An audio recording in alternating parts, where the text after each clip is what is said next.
Hello everyone, this is Kritika. Today we are going to see about the structure of magnetic disk and the introduction part of disk scheduling algorithm. The magnetic disk drive is one type of and secondary storage medium. Why we are in need of secondary storage medium?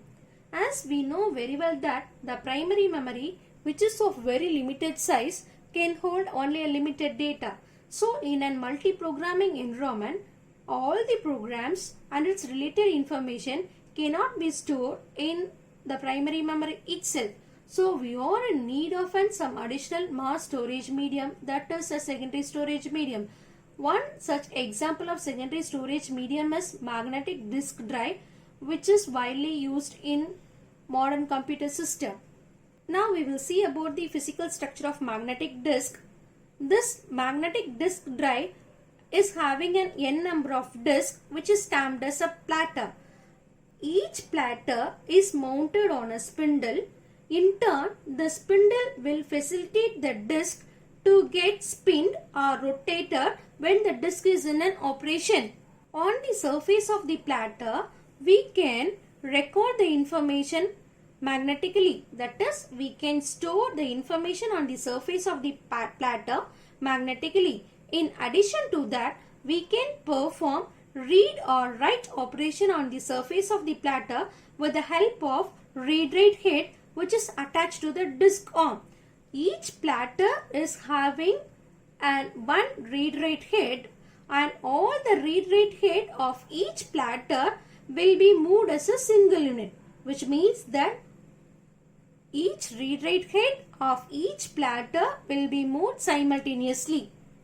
And the surface of the platter is logically divided into a circular tracks. This is the surface of the platter. Now, in the surface of the platter, we are having a circular track. In turn, each track is divided into n number of sectors. So, the platter is logically divided into n number of circular tracks. In turn, each track is divided into n number of sectors. And the tracks are numbered from outermost surface to the innermost surface of the platter. That is, we will usually number the track from outermost part of the platter to the innermost part. So, the outermost track will be the first track, and the innermost track will be the last track of the platter. So, each platter will be having an n number of tracks. In turn, each track will be having an n number of sectors. And the set of tracks at one arm position is called as a cylinder. That is, this is your innermost track, so it is named as a track N.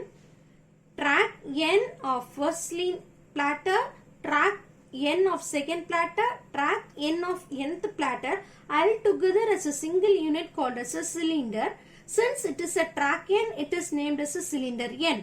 So, the cylinder will be having an n number of tracks. In turn, each track will be having an n number of sectors. This is all about the structure of magnetic disk. Now, we will see about how the data will get transferred from the secondary disk to your computer system. Usually, each process will raise a request to an operating system to extract a particular part of your magnetic disk. For example, consider the process P1 is coming and it is requesting for a read operation on the cylinder number 55 and say the sector number 5. As in our example, we want to move the read-write head to the corresponding cylinder number 55 and then to the sector number 5. But in our example, the read-write head is currently on the cylinder number N. So, we want to move the disk arm to the desired cylinder 55, then to the sector 5 in order to perform a read operation. And that timing is called as in positional timing, or else it is also called as in random access time. That is, the time taken to move the disk arm to the desired cylinder, then the desired sector to be rotated to the desired read write head is going to be called as an positional timing. So the positional timing is split into two things. One is a seek time, another one is a rotational latency. The seek time is time needed to move the disk arm to the desired cylinder, and the rotational latency is time necessary for the desired sector to rotate to the disk head. This altogether is called as an positional timing. It is also called as a random access time. Now the magnetic disk drive is ready to transfer the data. Now we can actually start to transfer the data between the magnetic disk as well as the computer system. The rate at which the data flow between the drive and the computer system is called as a transfer rate. The transfer rate and the positional timing altogether will determine the disk speed.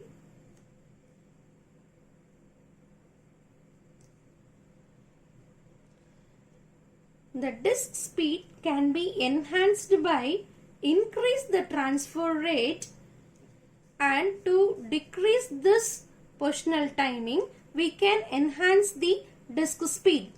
The time taken by the magnetic disk drive to position the read write head will be usually greater than the time needed to transfer the data. So we have to reduce the positional timing by reduce the seek time and by reduce the rotational latency.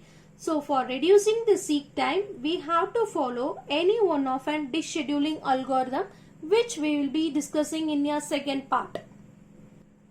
And the transfer rate can be increased by increasing the disk bandwidth, and the disk bandwidth can be calculated as total number of bytes transfer divided by total time required between the first request and the completion of last transfer. So if we want to increase the transfer rate, we want to increase the disk bandwidth so that the data can be transferred at a high rate. When compared to all these three timing, the seek time will be more. So our aim is to reduce the seek time in order to enhance this disk speed, so that we are going for the thing called as a disk scheduling algorithm. The need of disk scheduling algorithm and the type of disk scheduling algorithm we will discuss in our next video. Thank you.